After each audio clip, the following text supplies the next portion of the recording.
The silence of midnight was shattered by gunfire. Families who went to sleep expecting another ordinary day woke up to one of the darkest mornings Naridon community in Kaduna State has ever witnessed. According to Punch, by sunrise, homes had been burned, families had been destroyed, and at least 30 people were confirmed dead after armed attackers invaded the farming community in Kauru local government area. But among the many heartbreaking stories emerging from the attack, one has shocked Nigerians the most. A family that lost 5 children in one night, leaving only one injured child fighting for survival. The question now is not only who carried out this attack, but how many more communities must suffer before Nigeria finds a lasting solution to the insecurity threatening rural communities. The attack happened shortly before midnight when armed men stormed Naridon community in Kamaru ward of Kauru local government area. Residents said the attackers arrived around 11:55 p.m. when most people were asleep and immediately opened fire on innocent residents. Some villagers escaped into nearby bushes, running for their lives under the cover of darkness. Others were trapped inside their homes as attackers set buildings on fire. Within hours, a peaceful farming community was transformed into a scene of destruction. When morning came, residents returned to find houses reduced to ashes, belongings destroyed, and loved ones lying dead. Burnt mattresses, damaged roofs, destroyed household items, and the remains of family properties showed the scale of devastation caused by the attack. For the people of Naridon, this was not just another security incident. It was a personal tragedy affecting families who had lived together for generations. Among the victims were 5 children from the same family: Deborah Emmanuel, Friday Emmanuel, Yusuf Emmanuel, Yonana Emmanuel, and Irimiya Emmanuel. According to community leaders, the children were killed during the attack while their parents escaped into nearby bushes. When the parents returned after the attackers left, they discovered that almost their entire family had been wiped away. A community leader, Yunusa Barbados, alleged that the attackers told the parents that they would spare them but kill their children. However, community sources later confirmed that one of the children survived and is currently receiving treatment for critical injuries. That child now carries the painful memory of a night that destroyed an entire family. Beyond the tragedy of one household, the scale of the attack has raised fresh concerns about insecurity in southern Kaduna. Naridon is a typical farming community where residents depend on agriculture for survival.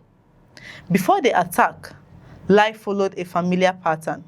Farmers worked their fields, children attended school, families gathered in the evenings, and communities maintained their traditional way of life. But that routine was destroyed in a matter of hours. Residents said the attackers operated for almost 3 hours without interruption, moving from house to house and setting properties on fire. They accused security agencies of failing to respond quickly enough despite the presence of security formations in nearby areas. One resident claimed that communities around Naridon had repeatedly raised concerns about insecurity, but their warnings were not adequately addressed. The poor condition of roads leading into the community has also become a major issue. Residents argue that the difficult terrain slowed down security response and emergency assistance. They believe better infrastructure could have allowed security personnel to arrive faster and possibly reduce the number of casualties. This raises a wider question about Nigerians' approach to rural security. For many communities across the country, insecurity is not only about armed attacks. It is also about the ability of security agencies to reach vulnerable locations quickly when danger emerges. President Bola Ahmed Tinubu has condemned the attack and directed security agencies to track down those responsible. The president described the killings as an unprovoked act of terror against innocent citizens and ordered the military, police, and intelligence agencies to intensify operations in affected areas. Kaduna State Governor Oba Sani also condemned the attack and directed security agencies to strengthen operations around affected communities. The governor also ordered humanitarian assistance for displaced residents and promised closer cooperation with security agencies and neighboring states. Opposition leaders, including former Vice President Atiku Abubakar, also condemned the attack, calling for stronger action to protect Nigerians. Amnesty International described the incident as one of the deadliest attacks in southern Kaduna in recent years and called for a thorough investigation and prosecution of those responsible. However, beyond condemnation and promises, many Nigerians are asking a difficult question.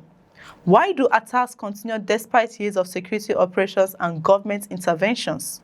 Security experts have repeatedly argued that intelligence gathering remains one of the biggest challenges in preventing attacks. They say security agencies must move beyond responding after violence occurs and focus more on identifying threats before criminals strike.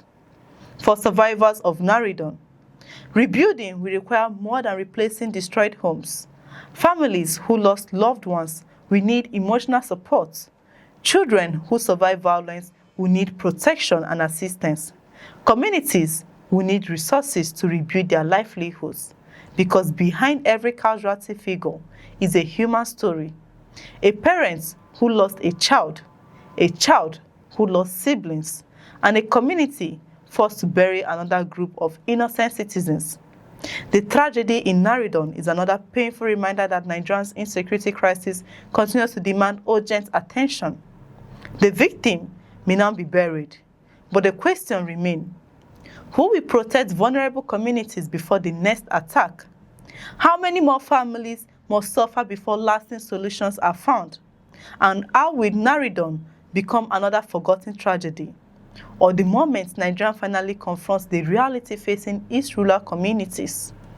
For now, one Kaduna community mourns, one family struggles with unimaginable loss, and one surviving child carries the memory of a night that changed everything. For more news reports, stay with us on First Next News. I'm Chidera Esom. Thanks for watching. Do have a beautiful day.